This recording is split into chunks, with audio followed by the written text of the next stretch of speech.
Hello, അമ്മ മനസ്സിൻ്റെ പുതിയൊരു എപ്പിസോഡിലേക്ക് എല്ലാവർക്കും സ്വാഗതം. ചാനൽ ആദ്യമായിട്ട് കാണുന്നവരാണെങ്കിൽ ഒന്ന് സബ്സ്ക്രൈബ് ചെയ്തിട്ട് ലൈക്ക് ചെയ്യണേ.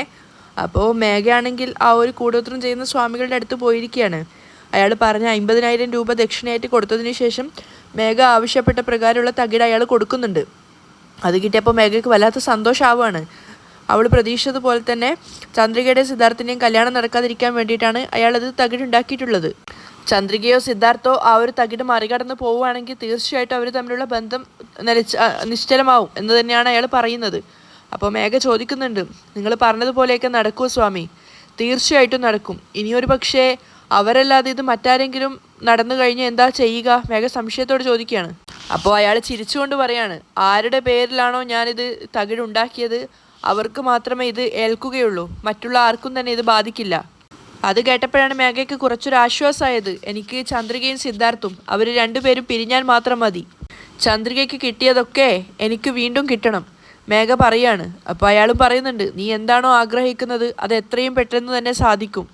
മേഘയുടെ ആവശ്യം നടക്കുന്നവൾക്ക് ബോധ്യമായിട്ടുണ്ടായിരുന്നു, കാരണം അയാൾ അത്രയേറെ മേഘ വിശ്വസിക്കുന്നുണ്ട്. അതിനുശേഷം അയാളാണെങ്കിൽ അവിടെ നിന്നും ആ ഒരു ചെറുനാരങ്ങ പോലുള്ള ഒരു സാധനം എടുക്കുകയാണ്. എന്നിട്ട് 4 വെച്ചിട്ടാണ് അത് എടുത്തിട്ടുള്ളത്. അത് ഓം കാളി എന്നൊക്കെ പറഞ്ഞ് എന്തൊക്കെയോ മന്ത്രമൊക്കെ ജപിച്ച് അയാൾ ഉണ്ടാക്കി വെച്ചിരിക്കുന്ന ആ ഒരു ചിത്രത്തിനെയൊക്കെ വലം വെച്ചിട്ടൊക്കെ എന്തൊക്കെയോ മന്ത്രമൊക്കെ ജപിക്കുകയാണ്. എന്നിട്ട് മേഘയുടെ കയ്യിൽ കൊടുത്തിട്ട് പറയുന്നുണ്ട്, ഇത് സൂക്ഷിച്ചു വെക്കണം. എന്നിട്ട് അവരുടെ വീടിൻ്റെ 4 ഭാഗത്തായിട്ട് ഇത് കുഴിച്ചിടുക. ശരി സ്വാമി. ഈ ചെറുനാരങ്ങ 4 ദിക്കിലും കുഴിച്ചിട്ടിട്ട് ഇത് എപ്പോഴാണോ അഴുകിപ്പോകുന്നത് അതുപോലെ തന്നെ അവളുടെ ജീവിതവും അഴുകിപ്പോവും. മേഘയിലൊരു പുഞ്ചിരി ഉണ്ടായിരുന്നെങ്കിലും അവൾ വീണ്ടും ചോദ്യം ആവർത്തിക്കുകയാണ്. നിങ്ങൾ പറയുന്നത് മുഴുവനായിട്ടും വിശ്വസിക്കാൻ പറ്റുന്നില്ല സ്വാമി, ഇതൊക്കെ നടക്കുമോ?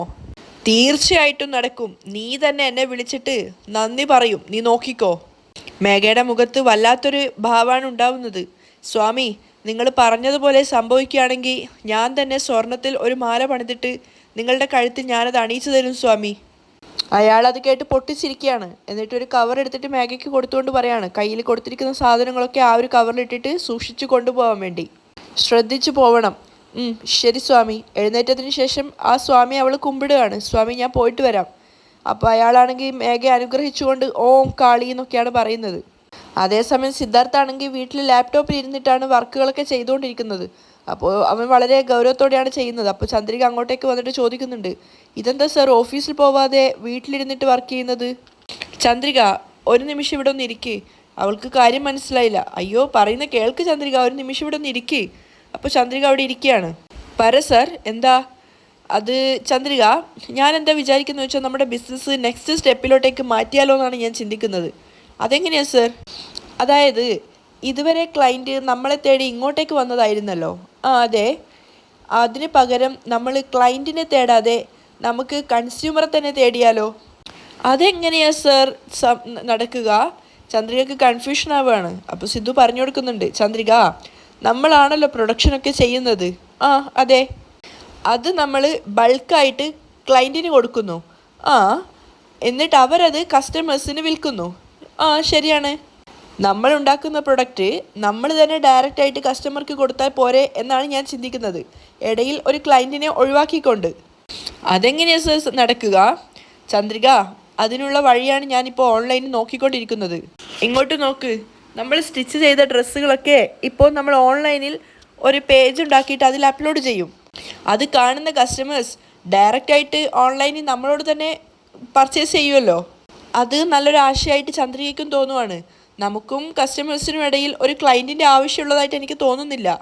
അയ്യോ, ഇത്രയും നല്ലൊരു ഐഡിയ ആണോ എന്ന് ചന്ദ്രിക ചിന്തിച്ചപ്പോൾ സിദ്ധു പറയുന്നുണ്ട്, ഇങ്ങോട്ട് നോക്ക്, നമ്മൾ ഇനി ഉണ്ടാക്കുന്ന ഡ്രസ്സുകൾ നമ്മൾ ഡയറക്റ്റായിട്ട് കസ്റ്റമേഴ്സിന് കാണുന്ന രീതിയിൽ വേണം ഇൻട്രൊഡ്യൂസ് ചെയ്യാൻ. അങ്ങനെ ഇടയിൽ ക്ലയൻറ്റ് ഇല്ലാതെ ഡയറക്റ്റ് നമ്മളും കസ്റ്റമേഴ്സും മാത്രമാവുകയാണെങ്കിൽ കിട്ടുന്ന പ്രോഫിറ്റ് മുഴുവൻ നമുക്ക് തന്നെ കിട്ടും ചന്ദ്രിക. സിദ്ധാർത്ഥ് വല്ലാത്ത സന്തോഷത്തോടെയും ആ ഒരു അധിനിവേശത്തിലാണ് ഉള്ളത്. കേൾക്കാൻ നല്ല രസമുണ്ട്, പക്ഷെ എങ്ങനെയാണ് സാർ അത് ചെയ്യുന്നത്? ചന്ദ്രിക, ഇത് വളരെയധികം സിമ്പിളാണ്. എൻ്റെ കയ്യിലൊരു ഐഡിയ ഉണ്ട്, നീ അത് ചെയ്താൽ മാത്രം മതി. എന്താ സാർ ഐഡിയ? അത് പറഞ്ഞതാ. ഓൺലൈനിൽ നമ്മുടെ പ്രൊഡക്ട്സിനെ പറ്റിയിട്ടുള്ളൊരു ഇൻട്രൊഡക്ഷനായിട്ട് നമുക്കൊരു അഡ്വർടൈസ് കൊടുക്കണം. അതാണ് ചന്ദ്രിക നമ്മൾ ആദ്യം ചെയ്യേണ്ടത്. നമ്മൾ കൊടുക്കുന്ന അഡ്വർടൈസ്മെൻറ്റ് കണ്ടിട്ടായിരിക്കണം പബ്ലിക്ക് നമ്മുടെ പ്രൊഡക്റ്റ് വാങ്ങണോ വാങ്ങിക്കണ്ടേ എന്ന് ആഗ്രഹിക്കേണ്ടത്. എന്നിട്ടും സിദ്ധു എന്താണ് ഉദ്ദേശിക്കുന്നതെന്ന് ചന്ദ്രയ്ക്ക് മനസ്സിലാവുന്നില്ല. അപ്പോൾ അവൻ വിവരിച്ചു കൊടുക്കുകയാണ്. ഇപ്പോൾ നമ്മൾ ഉണ്ടാക്കുന്ന പ്രൊഡക്ട്സ്, അതായത് സാരീസ്, ചുരിദാർ, ബ്ലൗസ്, അങ്ങനെ എല്ലാ ഡ്രസ്സുകളും പുതിയ പുതിയ മോഡലുകൾ നമ്മൾ തയ്ക്കുന്നതിനനുസരിച്ചിട്ട് അതൊക്കെ മോഡലായിട്ട് നിന്നിട്ട് നീ തന്നെ ഇട്ടുകൊണ്ട് അഡ്വർടൈസ്മെൻറ്റ്, അതായത് നമ്മൾ ആ ഒരു ഡ്രസ്സുകളുടെ പരസ്യം സോഷ്യൽ മീഡിയയിൽ ഇട്ട് കഴിഞ്ഞാൽ അത് കുറച്ചുകൂടി നന്നായിരിക്കും എന്നാണ് എനിക്ക് തോന്നുന്നത്. ചന്ദ്രിക ഇങ്ങനെ അതിശയിച്ച് നിൽക്കുകയാണ്. നമ്മളുണ്ടാക്കുന്ന പ്രൊഡക്റ്റ് നീ തന്നെ മാർക്കറ്റ് ചെയ്താൽ അതല്ലേ നല്ലത്. അയ്യോ സർ, ഒന്ന് പോ സർ, ഞാനെങ്ങനെയാണ് സർ അതൊക്കെ ചെയ്യുക? പിന്നെ വേറെ ആരെങ്കിലും കൊണ്ട് നമുക്ക് ഫോട്ടോഷൂട്ട് ചെയ്യാം. അയ്യോ ചന്ദ്രിക, ഞാൻ പറയുന്നത് നീ ഒന്ന് കേൾക്ക്. ഇത് നമ്മുടെ പ്രൊഡക്ട്സാണ്. അപ്പോൾ പിന്നെ ഇത് നമ്മൾ തന്നെ അഡ്വർടൈസ്മെൻറ്റ് ചെയ്യുന്നതിൽ എന്താ തെറ്റുള്ളത്? അത് കേട്ടത് ചന്ദ്രിക ആകെ ആശയക്കുഴപ്പത്തിലാവുകയാണ്. സിദ്ധു പറയുന്നത് കറക്റ്റാണ്, പക്ഷെ അത് ചെയ്യാൻ അവൾക്ക് പറ്റുകയില്ല.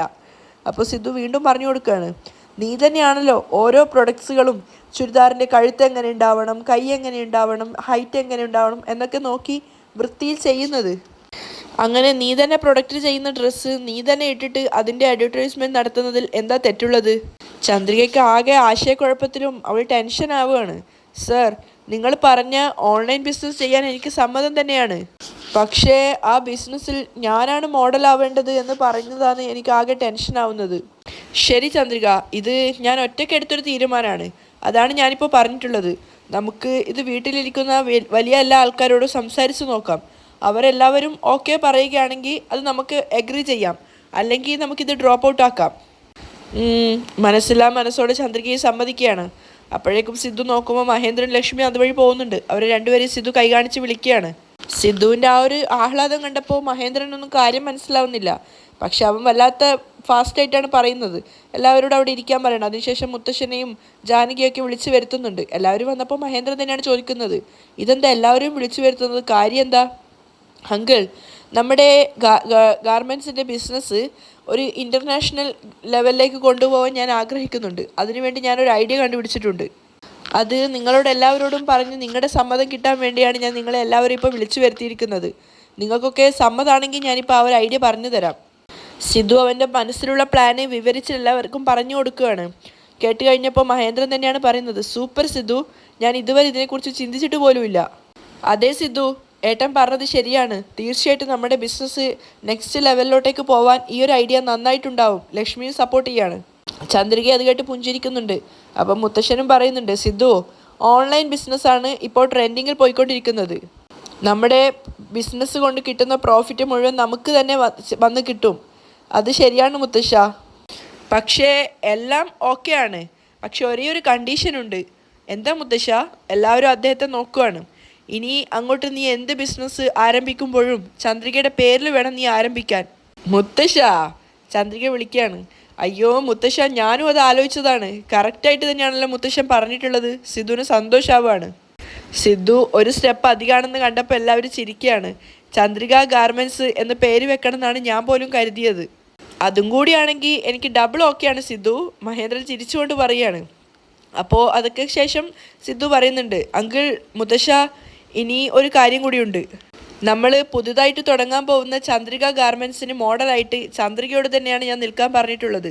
അത് കേട്ടപ്പോൾ എല്ലാവരും അതിശയത്തോടെ ചന്ദ്രികയെ നോക്കുവാണ്.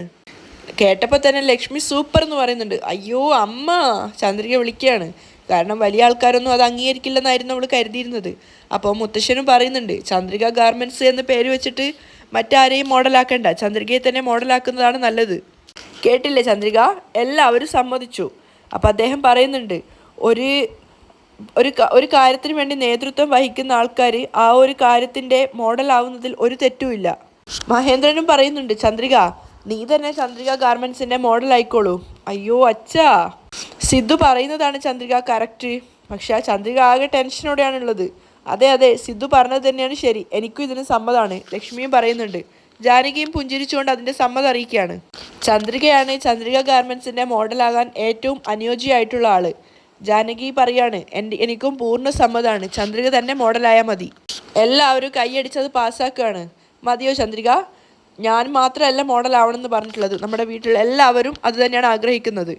അയ്യോ, എനിക്കത് ഓർക്കുമ്പോൾ തന്നെ വല്ലാത്ത പേടിയാവുന്നു സർ, ചന്ദ്രിക പറയാണ്. അപ്പോൾ മഹേന്ദ്രൻ പറയുന്നുണ്ട്, എന്താ മോളെ ഇത്, ചെറിയ കുട്ടികളെ പോലെ?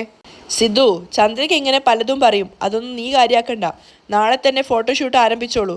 മഹേന്ദ്ര സമ്മതം കൊടുത്തപ്പോൾ സിദ്ധുവും പറയുന്നുണ്ട്, ഓക്കെ അങ്കിൾ, നാളെ മുതൽ തന്നെ സ്റ്റാർട്ട് ചെയ്യാണ്. അപ്പോൾ എല്ലാവരോടും നാളെ മുതൽ ചന്ദ്രിക ഒരു പുതിയ മോഡലായിരിക്കും.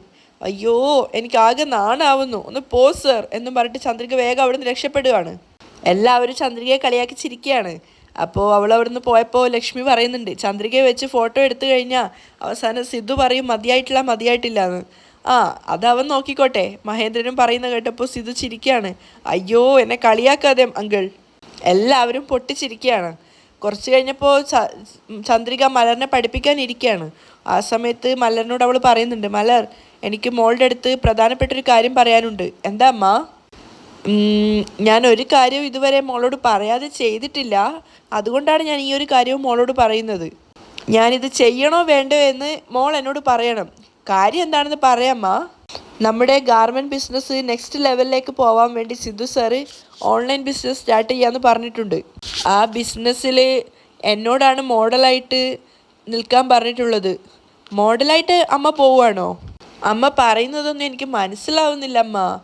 അയ്യോ മലർക്കുട്ടി, നീ ടി വിയിൽ പരസ്യമൊക്കെ കണ്ടിട്ടില്ലേ? ആ കണ്ടിട്ടുണ്ട്. ഒരു സാധനം വിൽക്കാൻ വേണ്ടി ആ സാധനത്തിനെ കുറിച്ച് പരസ്യം ചെയ്യുന്നത് മോള് കണ്ടിട്ടില്ലേ? ആ അപ്പോൾ ഒരു തുണിക്കടയുടെ പരസ്യമാണെങ്കിൽ പുതിയ പുതിയ ഡ്രസ്സുകളൊക്കെ ഇട്ടിട്ട് ആ ഡ്രസ്സുകളൊക്കെ മോഡൽ കാണിച്ചുകൊണ്ടാണല്ലോ അതിൻ്റെ പരസ്യം നടത്തുക. അതായത് ജ്വല്ലറിയുടെ പരസ്യമൊക്കെ ആണെങ്കിൽ ഒരുപാട് പുതിയ പുതിയ ജ്വല്ലറിയൊക്കെ ഇട്ടിട്ടാണല്ലോ അവർ അഭിനയിക്കാറ്. അതുപോലെയാണ് ഇത്. അത് കേട്ടതും വളരെ സന്തോഷത്തോടെ ചിരിക്കുകയാണ്. ആ അമ്മ ചെയ്തു അമ്മ. അമ്മ പരസ്യത്തിൽ അഭിനയിച്ചു കഴിഞ്ഞാൽ ഞാൻ എല്ലാവരോടും പറയും ഇതെൻ്റെ അമ്മയാന്ന്. അമ്മ മോഡലായിട്ട് അഭിനയിക്കമ്മ. അത് കേട്ടപ്പോൾ ചന്ദ്രികന് അതിശയാവുകയാണ്. അവൾ ചോദിക്കുന്നുണ്ട്, മോള് കാര്യമായിട്ടാണോ പറയുന്നത്? അതെ അമ്മ, കാര്യമായിട്ടാണ് പറയുന്നത്. മലർ ഇത്ര പെട്ടെന്ന് സമ്മതിക്കുന്ന ചന്ദ്രിക സ്വപ്നത്തിൽ പോലും കരുതിയിട്ടുണ്ടായിരുന്നില്ല. മലരാണെങ്കിൽ ഫുൾ സപ്പോർട്ട് കൊടുക്കുകയാണ്. അമ്മ അഭിനയിച്ചു കഴിഞ്ഞാൽ വലിയ ലെവലിലേക്ക് മാറും. അമ്മ അഭിനയിക്കമ്മ. ചന്ദ്രിക തൻ്റെ മനസ്സിലുള്ള കാര്യം മറച്ചു വെക്കാതെ മലറിനോട് പറയാണ്, സത്യം പറഞ്ഞു കഴിഞ്ഞാൽ മോൾ എന്നോട് അഭിനയിക്കണ്ട എന്നാ പറയുക എന്ന് ഞാൻ കരുതിയത്. എന്നാൽ നീ എന്നോട് അഭിനയിക്കാനാണ് പറയുന്നത്. സത്യമായിട്ട് എനിക്ക് നിന്നെ മനസ്സിലാവുന്നില്ല മലർ. ഒരു പക്ഷേ നീ അഭിനയിക്കണ്ട എന്ന് പറയുകയാണെങ്കിൽ അഭിനയിക്കണ്ട എന്നാണ് ഞാൻ കരുതിയിരുന്നത്. എന്നാൽ നീ ഇങ്ങനെ പറഞ്ഞത് കേട്ടിട്ട് എനിക്ക് തന്നെ വല്ലാത്ത അതിശയം തോന്നുവാണ്. പക്ഷേ നീ പറഞ്ഞത് കാരണം എനിക്കിപ്പോൾ ചെയ്യാൻ എന്തോ ഒരു താല്പര്യം തോന്നുവാണ്. തീർച്ചയായിട്ടും ഈ പരസ്യത്തിൽ അമ്മ തന്നെ അഭിനയിക്കാം. ശരിയമ്മ, താങ്ക്സ് ഡാ എന്ന് പറഞ്ഞിട്ട് ചന്ദ്രിക മലറിൻ്റെ കവിളിൽ കിസ് ചെയ്യാണ്. മലർ തിരിച്ചും. നാളെ തന്നെ ഞാൻ എൻ്റെ ഫ്രണ്ട്സിനോടൊക്കെ പറയും എൻ്റെ അമ്മ പരസ്യത്തിൽ അഭിനയിക്കുകയാണ് മോഡലായിട്ടെന്ന്. ഏയ് ഞാൻ ഇതുവരെ അഭിനയിച്ചിട്ട് പോലുമില്ല, അതിനു മുന്നേ പറയാനാണോ പോകുന്നത്? അതെ അമ്മ. രാത്രിയായപ്പോൾ ചന്ദ്രികയുടെ വീട്ടിലേക്ക് വന്നിരിക്കുകയാണ് മേഘ. കയ്യിൽ ആ ഒരു സ്വാമി കൊടുത്ത തകിടൊക്കെ ഉണ്ടായിരുന്നു. അവൾ വീട്ടിൽ വന്നിട്ട് ചുറ്റിലും ആദ്യം ഒന്ന് നടന്ന് പരിശോധിക്കുകയാണ്. തിരിച്ചു വന്നിട്ട് തകിട് കുഴിച്ചിടാനുള്ള സ്ഥലത്തെത്തിയപ്പോൾ മേഘ ചിന്തിക്കുന്നുണ്ട്, എല്ലാവരും ഉറങ്ങിയെന്നാണ് തോന്നുന്നത്. ഇതാണ് പറ്റിയ സമയം തകിട് കുഴിച്ചിടാൻ. പിന്നീട് പോയിട്ട് മഴ എടുത്തു കൊണ്ടുവരികയാണ്. എന്നിട്ട് ആ ഒരു വീട്ടിൻ്റെ ആ ഭാഗത്ത് മുൻഭാഗത്ത് ഇറങ്ങിപ്പോകുന്ന ഭാഗത്തായിട്ട് തന്നെ മഴ വെച്ചിട്ട് ഒരു ചെറിയ കുഴി ഉണ്ടാക്കുന്നുണ്ട്. എന്നിട്ട് വേഗം തന്നെ അവളുടെ കയ്യിലുണ്ടായിരുന്ന തകിട് അതിനകത്തേക്ക് വെച്ചിട്ടുണ്ട്. എന്നിട്ട് അവിടെ ഇരുന്നിട്ട് മേഘ മനസ്സിലിങ്ങനെ ചിന്തിക്കുകയാണ്, ചന്ദ്രിക, ഈ ഒരു തകിട് നീയും സിദ്ധുവും നടന്ന് മറികടക്കണം. അങ്ങനെ മറികടന്നു എന്ന് വെക്ക്. അതിനുശേഷം നിങ്ങൾക്ക് രണ്ടുപേർക്കും ജീവിതത്തിൽ ഒരിക്കലും ഒന്നിക്കാൻ സാധിക്കില്ല. അത് ആലോചിച്ചപ്പോൾ തന്നെ മേഘയ്ക്ക് വല്ലാത്തൊരു സന്തോഷവും അനുഭൂതിയൊക്കെ തോന്നുവാണ്. ശേഷം സമാധാനത്തോടു കൂടി ആ ഒരു തകിടിന് മുകളിൽ മണ്ണൊക്കെ ഇട്ടിട്ട് അതിനെ നിരപ്പാക്കിയിട്ട് കാണാത്ത രീതിയിലാക്കുകയാണ്. പിന്നീട് എടുത്തത് അയാൾ കൊടുത്തിട്ടുണ്ടായിരുന്ന ആ ഒരു ചെറുനാരങ്ങയാണ്. അതും മന്ത്രിച്ചിട്ടുണ്ടായിരുന്നതാണ്. അതും ആ വീടിൻ്റെ 4 ചുറ്റുമായിട്ട് ഇടാനാണ് അയാൾ പറഞ്ഞിട്ടുണ്ടായിരുന്നത്. ഓരോ ചെറുനാരങ്ങ എടുക്കും തോറും മേഘ കണ്ണിന് മുകളിൽ വെച്ചിട്ട് ചന്ദ്രിക നശിച്ചു പോകണമെന്നൊക്കെ പ്രാർത്ഥിച്ചിട്ടാണ് വീടിൻ്റെ ഓരോ ഭാഗത്തായിട്ട് ആ ചെറുനാരങ്ങ വലിച്ചെറിയുന്നത്. അത് 4 എണ്ണം ആ വീടിന് പരിസരത്തായിട്ട് വലിച്ചെറിഞ്ഞതിന് ശേഷം മേഘ സമാധാനത്തോടെ ചിന്തിക്കുകയാണ്, ഈ ചെറുനാരങ്ങ എപ്പോഴാണോ മണ്ണിലോട് അലിഞ്ഞു ചേർന്ന് അഴുകിപ്പോകുന്നത് അതുപോലെ തന്നെ എത്രയും പെട്ടെന്ന് നീയും നശിച്ച് നാറാണക്കല്ലെടുക്കും. നീ നശിക്കുന്നത് ഞാൻ എൻ്റെ കണ്ണുകൊണ്ട് കണ്ട് സന്തോഷിക്കും. പിറ്റേന്ന് ചന്ദ്രികയും സിദ്ധാർത്ഥും പുറത്തുപോയ സമയത്താണ് സിദ്ധാർത്ഥിൻ്റെ കാറ് സ്റ്റാർട്ടാവുന്നുണ്ടായിരുന്നില്ല. അവനിങ്ങനെ സ്റ്റാർട്ട് ചെയ്ത് കൊടുക്കുന്നതനുസരിച്ച് ട്രബിളാണ്. അപ്പോൾ അവൻ ചന്ദ്രികയോട് പറയുന്നുണ്ട്, ചന്ദ്രിക ഇതെന്താ കാറ് സ്റ്റാർട്ടാവാത്തത്? ഒരുപക്ഷെ ബാറ്ററി കംപ്ലൈൻ്റ് ആയിരിക്കും എന്നാണ് തോന്നുന്നത്. ഇനിയിപ്പോൾ എന്താ സർ ചെയ്യുക? മെക്കാനിക്കിനെ കോൾ ചെയ്യുകയാണെങ്കിൽ അയാൾ ബാറ്ററി മാറ്റിയിട്ട് ഓഫീസിലേക്ക് കൊണ്ടുവരും. എനിക്കറിയാവുന്ന ഒരു മെക്കാനിക്കുണ്ട്, ഞാൻ അയാളെ വിളിച്ച് വരാൻ പറയാം. ശരി സർ. സിദ്ധു വേഗം തന്നെ അയാളെ കോൾ ചെയ്യാണ്. എന്നിട്ട് അവർ രണ്ടുപേരും വണ്ടിയുടെ പുറത്ത് വെയിറ്റ് ചെയ്യുന്നുണ്ടായിരുന്നു. കുറച്ചു നേരം കഴിഞ്ഞപ്പോഴേക്കും മെക്കാനിക്ക് അങ്ങോട്ടേക്ക് വന്നിട്ടുണ്ട്. എന്താണെന്നറിയില്ല, പെട്ടെന്ന് വണ്ടി നിന്നുപോയി. ശരി സാർ, ഞാൻ നോക്കാം എന്ന് പറഞ്ഞിട്ട് അയാൾ നോക്കുന്ന സമയത്ത് സിദ്ധുവിനോട് പറയുന്നുണ്ട്, സർ ഞാൻ ഈ ബാറ്ററി മാറ്റിയിട്ട് വണ്ടി ഓഫീസിലേക്ക് കൊണ്ടുവരാം, നിങ്ങൾ ക്യാബ് എടുത്തിട്ട് പോയിക്കോളൂ. ചന്ദ്രിക, നമുക്ക് ഏതെങ്കിലും ക്യാബ് അറേഞ്ച് ചെയ്തിട്ട് പോവാം. ശരി സർ. അങ്ങനെ രണ്ടുപേരും ക്യാബിന് വിളിക്കാൻ വേണ്ടി നിൽക്കുന്ന സമയത്താണ് ഒരു ഓട്ടോറിക്ഷ അങ്ങോട്ടേക്ക് വരുന്നത്. അത് മറ്റാരും ആയിരുന്നില്ല, മഹേഷായിരുന്നു. മഹേഷിനെ കണ്ടപ്പോൾ തന്നെ ചന്ദ്രികയുടെ മുഖത്ത് ദേഷ്യം ഇരച്ചു കയറുന്നുണ്ട്. അവിടെയാണ് ഇന്നത്തെ എപ്പിസോഡ് വൈൻഡപ്പ് ചെയ്യുന്നത്.